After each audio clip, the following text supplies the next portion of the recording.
آقا مخلصم. یعنی این کامیونت ها اینا دور فرمونش نسبت به اینا خیلی کمه. حالا مثلا من معمولا خب من همیشه با اینا رانندگی میکنم دیگه. و الان به من گفتن اینو وردا بیا بذار اینجا رانندهش رفته. یعنی فکر کنم از اونجا تا اینجا 50 دور فرمونه چرخید فقط تا بیاد برسه اینجا.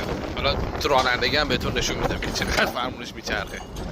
امروز هم بادی چادر رو باز میکنم بعد دنبالش بدویم. فعلا آقا یعنی 50 دور بعد بچرخونیم این فرمون. میخوام اینجا پارکش کنم. خب ما همیشه 3-4 بار رو فرمونم اشتباه میپیچونیم دیگه.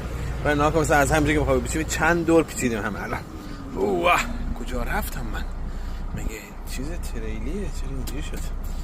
همیشه من وقتی میخوام اونا رو پارک کنم اشتباه میچرخونم فرمونو. الان ناکام بعد فرمون اونوری میچرخونم. نه تریلی همیشه میرونم. خیلی خب بذار من اینو پارکش کنم فعلا.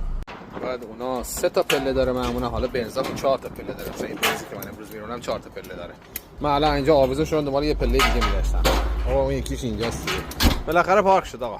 با مصیبت. آره.